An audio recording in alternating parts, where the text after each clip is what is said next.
Hello students, myself Dr. S.K. Garg, Associate Professor in Zoology, SBK Government College, Jaisalmer. आज मैं आपको एक general idea of vitamins के बारे में आपको बताऊंगा। इसमें मैं आपको इसका नॉमिनेशन, इसकी डिस्कवरी, इसका classification, what is the need of the vitamins, इन सब के बारे में मैं आपको बताऊंगा। ये टॉपिक बीएससी पार्ट 3 के स्टूडेंट्स के लिए paper first physiology and biochemistry में आता है और विटामिन्स का आइडिया होना बहुत ही ज़रूरी है और ये बहुत ही इम्पोर्टेंट टॉपिक है। मेरी जो ये फर्स्ट स्लाइड है जो मैंने आपको इसमें दिखाई है, ये एक जो पोस्टर्स का विमोचन कर रहे हैं, इसमें ये सब मेरे स्टूडेंट्स बीएससी फर्स्ट ईयर के हैं जो आनंदम इस वर्ष नया इनके कोर्स में जोड़ा गया है, जिसके 100 मार्क्स हैं। उसी के संदर्भ में ये अलग अलग पोस्टर्स का विमोचन किया गया है। तो सबसे पहले अब अपन बात करते हैं विटामिन्स की। तो विटामिन्स के बारे में मैं आपको बताऊं, लगभग 300 years ago it was realized that some of the human diseases such as night blindness, scurvy और beriberi were caused due to the deficiency of the nutrients in diet. Diet में न्यूट्रिएंट्स की कमी के कारण ये बीमारियां होती थी और these nutrients were different than carbohydrate, proteins and fats. जैसा हमें पता है कि मेन हम न्यूट्रिएंट्स को मानते हैं कार्बोहाइड्रेट, प्रोटीन और फैट्स, लेकिन ये सारी बीमारियां इनसे अलग न्यूट्रिएंट्स की वजह से थी। तो एक साइंटिस्ट थे क्रेमर 1720, उन्होंने क्या खोजा कि जो स्कर्वी रोग होता है वो क्योर हो जाता है अगर हम उनको ऑरेंज या लाइम जूसेस पिलाएं।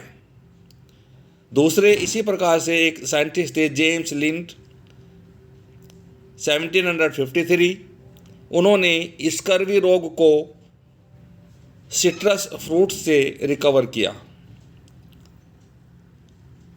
तो एक अलग साइंटिस्ट थे आइकमान 1890 से 97, he was a Dutch scientist जो नीदरलैंड के थे, फिजिशियन थे। उन्होंने बताया कि जो बेरी रोग होता है मानव के अंदर, उसको कुछ हद तक अनमील्ड राइस से रिकवर किया जा सकता है, या कॉम्बिनेशन ऑफ मील्ड राइस एंड जो ब्रान होता है, उन दोनों को मिला करके दें तो तब ये बीमारी रिकवर हो जाती है। तो इट मीन्स, इसका मतलब ये हुआ कि जो ब्रान है राइस का, वो उसके अंदर कुछ फैक्टर्स हैं जो बेरी को कंट्रोल करते हैं। तो in the same way in the 1911 doctor Funk ने एक chemical substance from the rice polishing निकाला, एक्सट्रैक्ट किया, और उस केमिकल से पिजन के अंदर एक बीमारी होती है पॉलीन्यूराइटिस, उसको कंट्रोल किया। तो it contained nitrogen in basic form and probably was contained nitrogen in basic form and probably was amine. और अमीन उनको उन्होंने कहा वाइटल फॉर लाइफ, वाइटल मतलब जैविक, जरूरी है। तो इस प्रकार से डॉक्टर फंक ने उनका नाम दिया वाइटामिन। वाइट से मतलब वाइटल और अमीन केमिकल नेचर।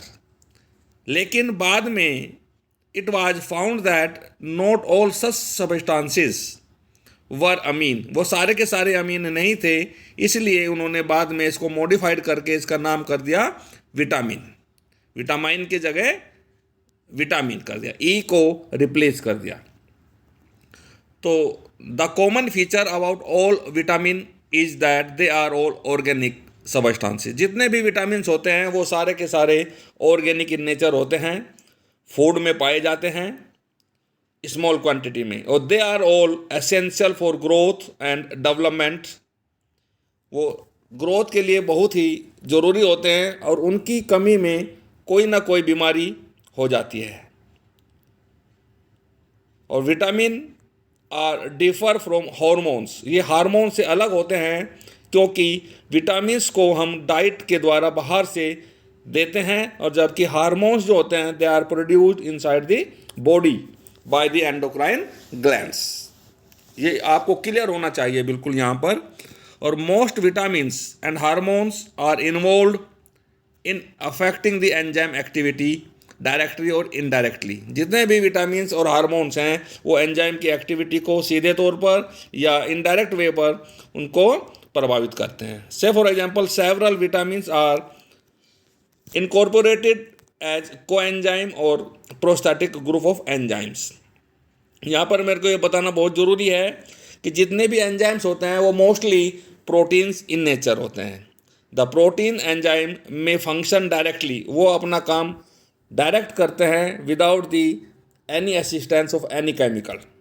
और कुछ एंजाइम्स ऐसे होते हैं वो कुछ भाग उनमें प्रोटीनिक होता है, कुछ भाग उनमें नॉन प्रोटीनिक होता है। और नॉन प्रोटीनिक जो भाग होता है उसको प्रोस्थेटिक ग्रुप कहते हैं।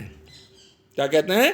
प्रोस्थेटिक ग्रुप उसको कहते हैं। और प्रोस्थेटिक ग्रुप में कोफैक्टर और कोएंजाइम्स आते हैं।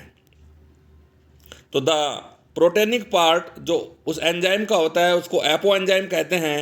और बोथ इन कॉम्बिनेशन, मतलब प्रोटीनिक और non proteinic part of enzymes is known as holo enzyme.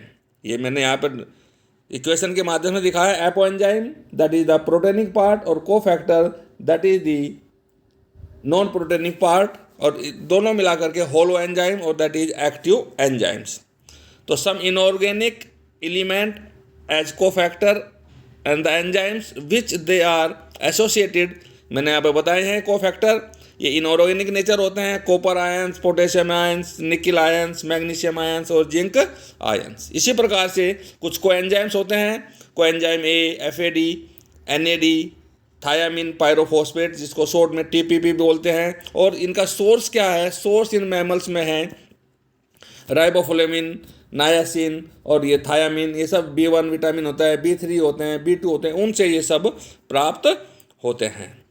Next में और आपको एक चीज़ बता दूं, एक होता है वाइटामर्स और आइसोटेल्स। ये दोनों एक ही वर्ड हैं। कुछ different form of the same vitamin, कुछ विटामिन अलग अलग फॉर्म में मिलते हैं, और जब एक से ज़्यादा फॉर्म में मिलते हैं तो उन फॉर्म्स को विटामिन की वाइटामर्स कहते हैं। विटामिन एक ही है तो उसको हम वाइटामर्स या आइसोटेल्स बोलते हैं। ये this was given by the William 1970। से फॉर एग्जांपल मैं इसका उदाहरण देकर के आपको यहाँ बताना चाहता हूँ। विटामिन ए के अंदर दो फॉर्म होती हैं, विटामिन A1 एंड A2। ये दोनों के दोनों इनको क्या बोलते हैं? वाइटामर्स। इसी प्रकार से विटामिन डी की 3 फॉर्म्स होती हैं, vitamin D1, vitamin D2 and vitamin D3। इसी प्रकार से विटामिन के की 2 फॉर्म होती हैं, vitamin K1 and vitamin K2 and K3। 3 forms होती हैं, नॉट 2 बट 3 फॉर्म्स विटामिन के। तो इनको हम सबको क्या बोलते हैं? वाइटामर्स। इसी प्रकार से एविटामिनोसिस एक वर्ड है, इसका मतलब होता है complete absence of A vitamin. दूसरा होता है हाइपोविटामिनोसिस, इसका मतलब होता है डेफिशिएंसी ऑफ विटामिन। एक होता है hypervitaminosis, excess of vitamin. एक होता है antivitamin. It's a very important. It means it is a compound similar in chemical nature to the vitamins. Vitamins की तरह इसकी केमिकल नेचर होती है और जो रिप्लेस कर देता है विटामिन को, रेंडरिंग इट्स फिजियोलॉजिकली इनएक्टिव, और उसको फिजियोलॉजिकली इनएक्टिव कर देता है। अब नेक्स्ट अपन इसकी बात करें वर्गीकरण की, क्लासिफिकेशन ऑफ विटामिन्स। क्लासिफिकेशन जो विटामिन्स होता है जनरली उनको सोल्युबिलिटी के आधार पर, उनके विलेयता के आधार पर उनको 2 भागों में बांटा गया है। एक होता है फैट सोलेबल विटामिन्स, एक होता है वाटर सोलेबल विटामिन्स। और फैट सोलेबल विटामिन्स वो होते हैं जो फैट में घुल जाएं, और इसको शॉर्ट में बोलते हैं एडेक। विटामिन ए, डी, ई, के, vitamin A, vitamin D, vitamin E and vitamin के, ये सारे के सारे चारों के चारों क्या होते हैं, they are readily soluble in fat solvent. Fat solvent में जल्दी से घुल जाते हैं और पानी में ये नहीं घुलते। और fat soluble is a very important point to note here. जैसे कि मैंने आपको बताया था कि विटामिन वर्क एज ए को एंजाइम्स, मतलब they help in the non proteinic part of the enzymes. लेकिन यहाँ पर ये इंपॉर्टेंट है, ये आपको पता होना चाहिए कि ये जो फैट सोलेबल विटामिन्स होते हैं ये को एंजाइम की तरह काम नहीं करते। It's a very important point to note here. दूसरा, वाटर सोलेबल विटामिन्स, ये जितने भी वाटर सोलेबल विटामिन्स होते हैं दे इंक्लूड बी कॉम्प्लेक्स, जो विटामिन बी कॉम्प्लेक्स बोलते हैं। There are so many vitamins in this group, तो इसलिए इसको क्या होता है vitamin B complex. Vitamin C with few exceptions, इसमें कुछ अपवाद थोड़े बहुत हैं, अदरवाइज तो ये सारे के सारे जो विटामिन्स हैं ये कोएंजाइम्स की तरह काम करते हैं। ये एडिशनल ग्रुप जो नॉन प्रोटीनिक पार्ट होता है एंजाइम का, उसकी तरह से ये काम करते हैं। तो ये मैंने आपको आज एक जनरल आइडिया विटामिन्स का बारे में बताया, इनका नाम कैसा हुआ, इनकी डिस्कवरी कैसे हुई, धीरे धीरे इनको कैसे खोजा गया और इनका क्लासिफिकेशन कैसा हुआ। और मैं समझता हूँ ये आपको समझ आया होगा और आप इसको अच्छी तरीके से सुने, पढ़ें। और यदि आपको कोई भी प्रॉब्लम हो तो आप व्हाट्सएप के माध्यम से you can ask me. Thank you very much.